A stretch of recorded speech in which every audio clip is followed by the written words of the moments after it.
Tema 10. La representación de los trabajadores, el convenio colectivo. En esta unidad vamos a ver en qué consiste la libertad sindical, qué es un sindicato y una asociación empresarial, quiénes son los representantes de los trabajadores, tanto comité de empresa como delegados de personal, qué es el convenio colectivo y los distintos conflictos que pueden surgir como huelga y cierre patronal, así como los procedimientos de solución de estos. El derecho a la libertad sindical está recogido en la Constitución española. Es un derecho fundamental y por tanto está recogido en una ley orgánica, la Ley Orgánica de Libertad Sindical, que establece que todos los españoles tienen derecho a sindicarse libremente para la promoción y defensa de sus intereses económicos y sociales. Esto implica que todos tienen derecho a sindicarse, pero nadie puede ser obligado a afiliarse a ningún sindicato. En la Constitución también se reconoce el derecho a las asociaciones empresariales. La libertad sindical comprende los siguientes derechos. El primero es el derecho a fundar sindicatos. También se pueden suspender o extinguirlos.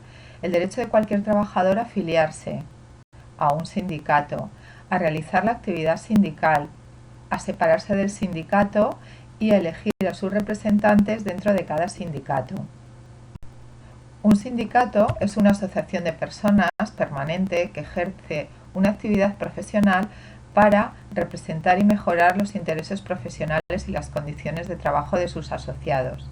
Normalmente se asocian los trabajadores por sector de actividad y se pueden distinguir sindicatos a nivel nacional, autonómico, interprovincial, provincial, local, de empresa o centro de trabajo. Las principales facultades que tienen los sindicatos son, en primer lugar, representar a los trabajadores ante la administración u otras entidades estatales o de comunidad autónoma, la negociación colectiva, que es una de las facultades más importantes, es decir, el hecho de negociar convenios colectivos, participar como interlocutores ante la administración pública y en el sistema de solución de conflictos, promover elecciones para los representantes de los trabajadores en las empresas, tanto delegados de personal como comité de empresa, y pueden obtener cesiones temporales de uso de inmuebles patrimoniales públicos.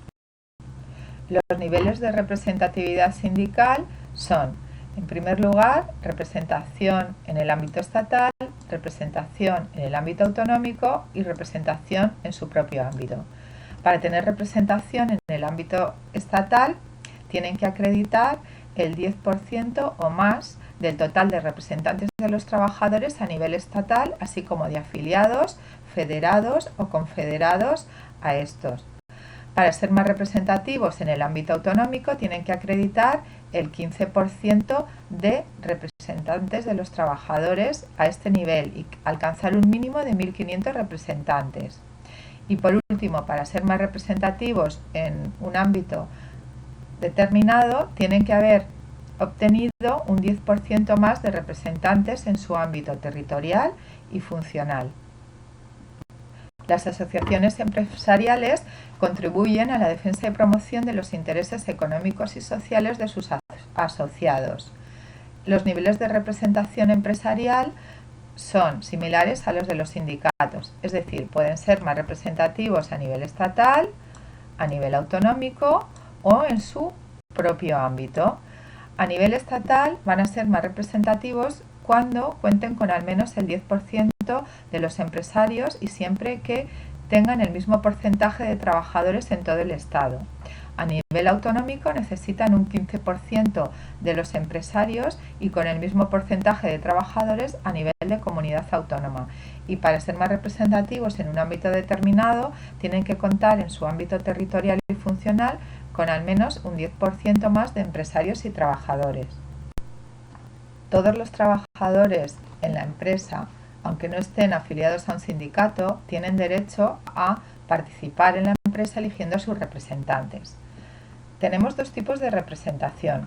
Por un lado está la representación unitaria, en la que los trabajadores de una empresa eligen a sus propios representantes. Serán electores todos los trabajadores de 16 años o más que lleven como mínimo un mes en la empresa y se podrán presentar como candidatos aquellos que tengan 18 años y lleven al menos 6 meses en la empresa. Los dos órganos de representación unitaria son los comités de empresa para empresas con más de 50 trabajadores y los delegados de personal con empresas hasta 49 trabajadores. El otro tipo de representación de los trabajadores que puede haber en la empresa, además de la que hemos visto, es la representación sindical. En ella los trabajadores que están afiliados a un sindicato en una empresa pueden formar secciones sindicales y dentro de estas secciones sindicales pueden haber unos delegados sindicales que van a representar a estas secciones ante la empresa. Los delegados de personal son los representantes de los trabajadores en las empresas o centros de trabajo que tengan más de 10 empleados y menos de 50. En aquellas empresas que tengan entre 6 y 10 trabajadores se podrán elegir delegados de personal, concretamente un delegado, cuando lo decidan los trabajadores.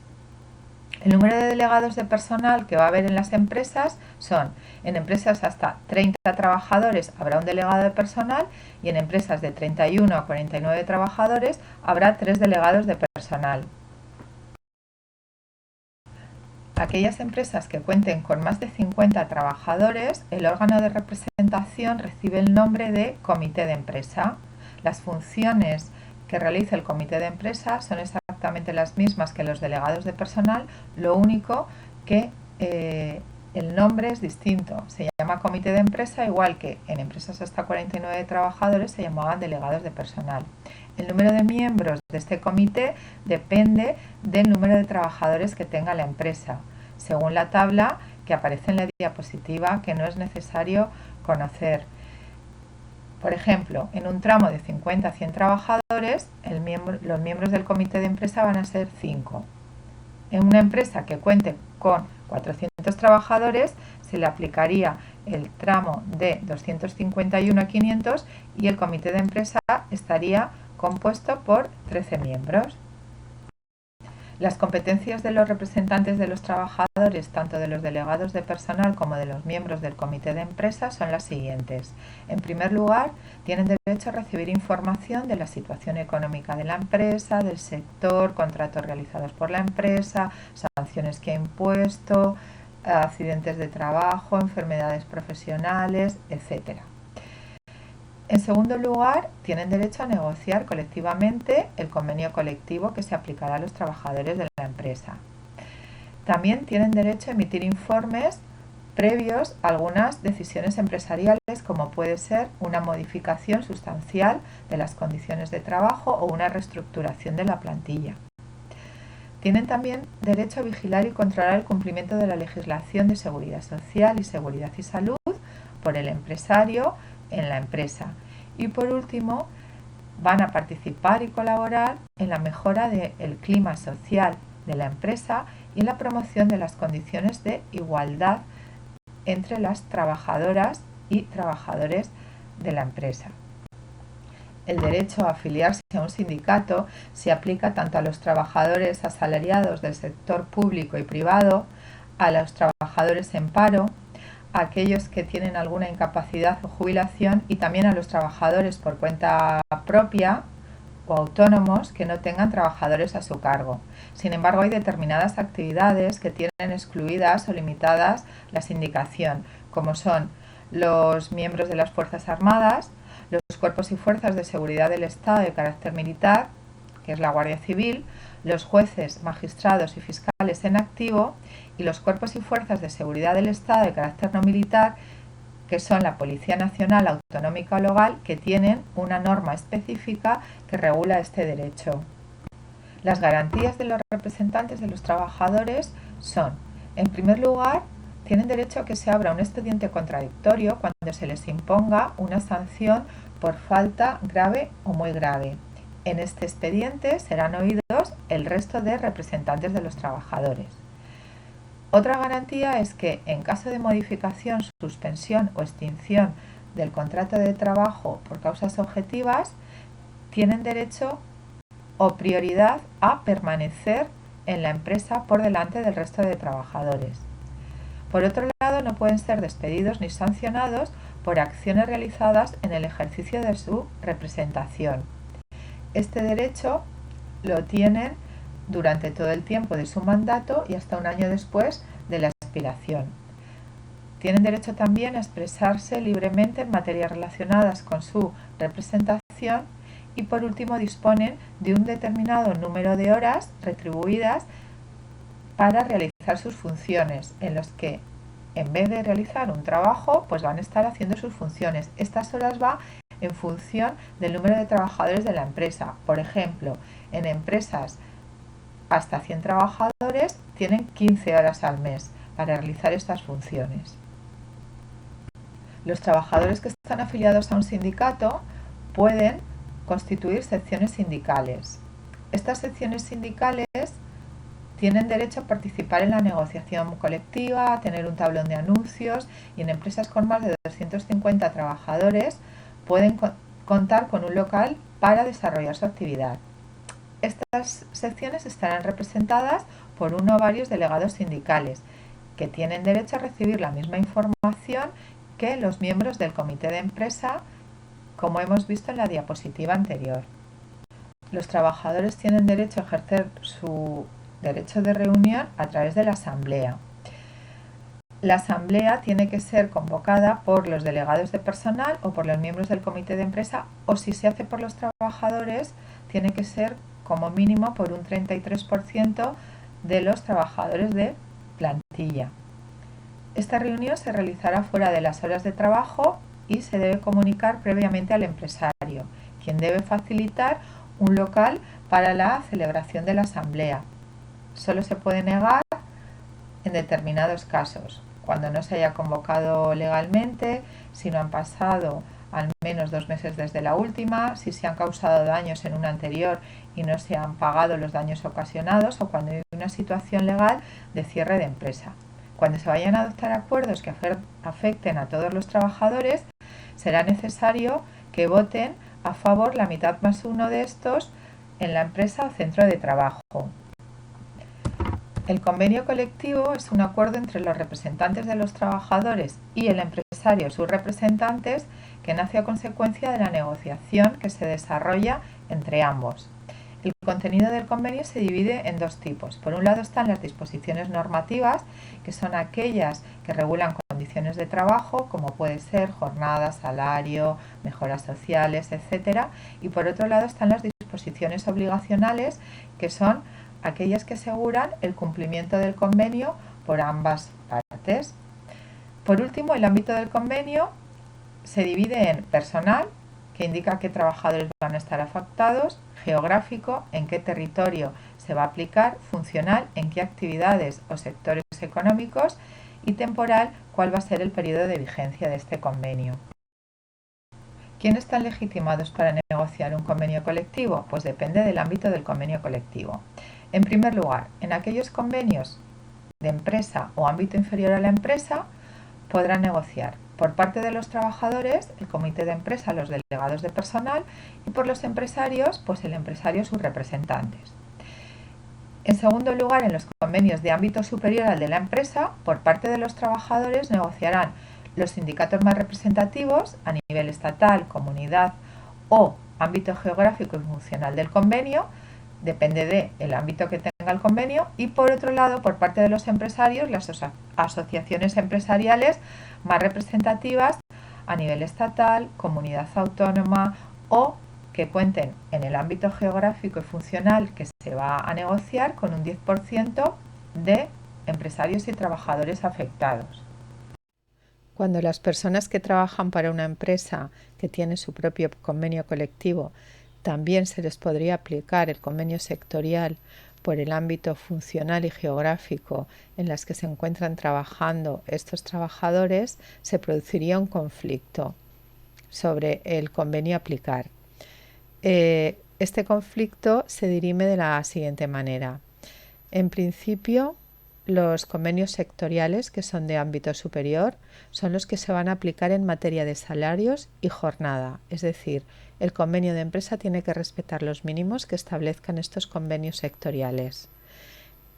Por otro lado, El resto de materias que se pueden regular por el convenio colectivo de empresa y que son más específicas para estas personas trabajadoras serían el horario de trabajo, las vacaciones, la clasificación profesional y las medidas que se establezcan para conciliar la vida laboral y personal.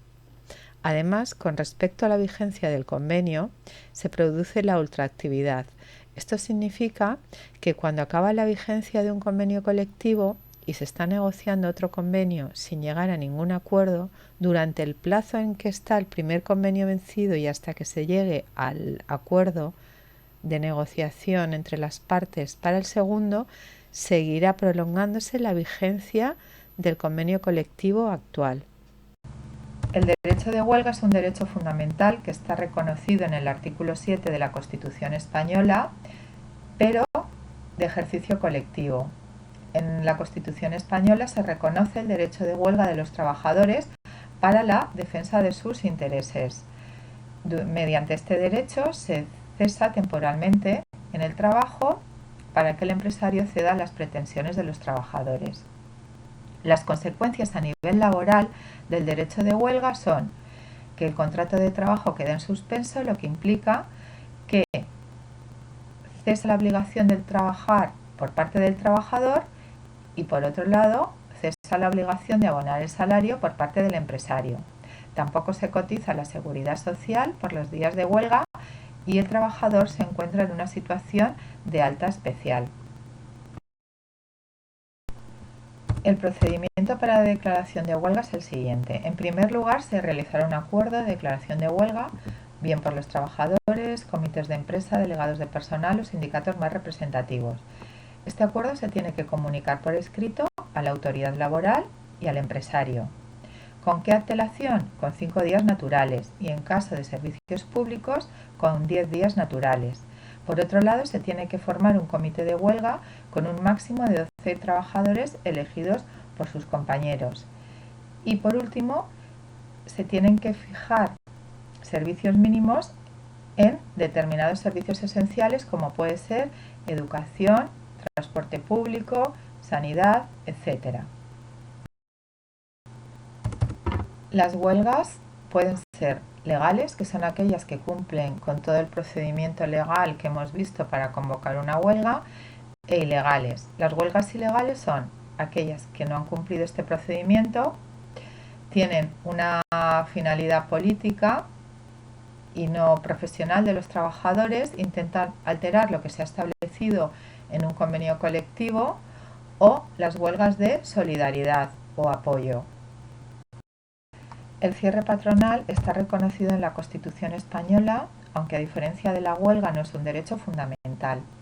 Consiste en el cierre de la empresa por parte del empresario como respuesta a una huelga de los trabajadores, pero para que se produzca solo se puede realizar en determinadas circunstancias, y es cuando exista un peligro o violencia contra las personas o daños graves para las cosas en la empresa, cuando se haya producido una ocupación ilegal del centro de trabajo o la posibilidad de que se produzca, o cuando se altere el proceso normal de producción por inasistencia o irregularidades que impidan gravemente este proceso. Para que se proceda al cierre patronal se exigen dos condiciones, y es que se comunique a la autoridad laboral en el plazo de 12 horas desde que se ha procedido a cerrar el centro de trabajo, y se limitará al tiempo indispensable hasta que desaparezcan los motivos que lo provocan. Los efectos del cierre patronal legal es que los contratos se encuentran suspendidos y los trabajadores quedan en una situación de alta especial en la seguridad social. Las distintas formas de solución de conflictos son, por un lado, la negociación, en las que son las propias partes, el empresario y el trabajador, las que aportan la solución al conflicto, y por otro lado, la conciliación, mediación y arbitraje, en las que interviene una tercera persona.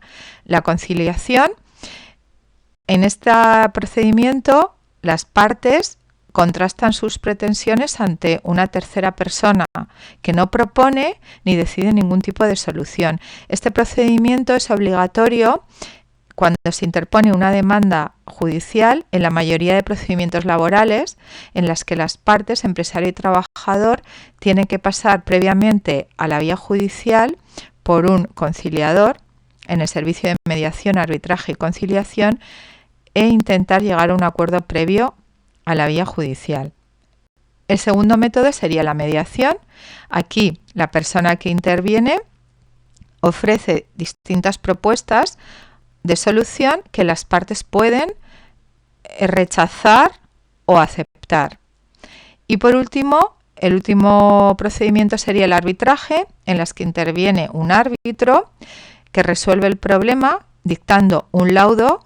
Este laudo tiene el mismo efecto que una sentencia judicial, es decir, es obligatorio para las partes.